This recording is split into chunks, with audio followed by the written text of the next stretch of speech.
ஆனால் எங்களுக்கு வந்தால் பிரச்சனை கிடையாதுங்க.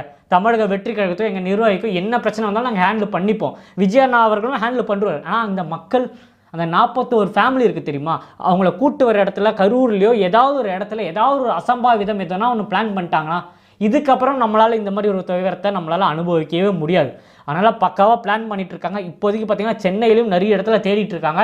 இது வரைக்கும் ஓகே ஆகலை. இது வரைக்கும் அங்கே எங்கேன்னு பேசிகிட்டு இருக்காங்க. ஸோ நமக்கு வந்து இன்ஃபர்மேஷன் என்னென்னு பார்த்தீங்கன்னா, சென்னையில் இருக்க வாய்ப்புகள் இல்லை. சென்னையில் இவ்வளோ டைட் பண்ணுறனால சென்னைக்கு அவுட்ரு எங்கே வேணால் இருக்கலாம். எக்ஸாம்பிள் பார்த்தீங்கன்னா ஈஸியாக தாண்டி நம்ம மகாபலிபுரம், ஆனால் நம்ம துவக்க விழா கூட அங்கே தான் வச்சுருந்தாங்க. ஸோ அங்கேன்னும் போது சென்னை அவுட்ருன்னும் போது கொஞ்சம் ஈஸியாக இருக்கும். அவங்க வரத்துக்கும் அந்த மக்களை கொண்டு வந்து ஸ்டே பண்ண வைக்கிறதுக்கும் அவர் விஜயனை மீட் பண்ணுறதுக்கும் கொஞ்சம் ஈஸி ப்ராசஸாக இருக்குன்றனால அப்படி பிளான் பண்ணிட்டு இருக்காங்க. அது அப்படி இருக்கும்போது அவங்களுக்கும் பிரச்சனை வராது. அந்த 41 குடும்பம் சேஃபாக நம்ம வண்டியில் கூப்பிட்டு வந்துடுவோம். அதே மாதிரி விஜயண்ணனும் வந்துடுவார். அவங்களுக்கு தேவையான விஷயங்கள் மனம் விட்டு பேசுவாங்க.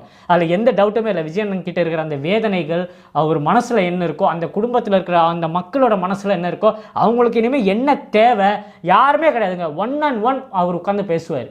அதனால் அந்த நிகழ்வுக்காக தான் விஜயனை இவ்வளோ நாள் வெயிட் பண்ணிட்டு இருக்காரு. எனக்கு தெரிஞ்சு இன்னொரு 2 or 3 டேஸில் பார்த்தீங்கன்னா விஜயனை மீட் பண்ண வாய்ப்புகள் இருக்குது. ஸோ அதனால் வெயிட் பண்ணுவோம். ஏன்னா நிறைய பேர் இது கமெண்ட்டில் என்கிட்ட கேட்டதுனால இதை நான் உங்களுக்கு சொல்லணும், என்ன நிஜமாலே நடக்குதுன்றது தெரியப்படுத்தணுன்றதுனால தான் முழுக்க இந்த வீடியோவில் இதை மட்டும் ஃபோக்கஸ் பண்ணுறேன்.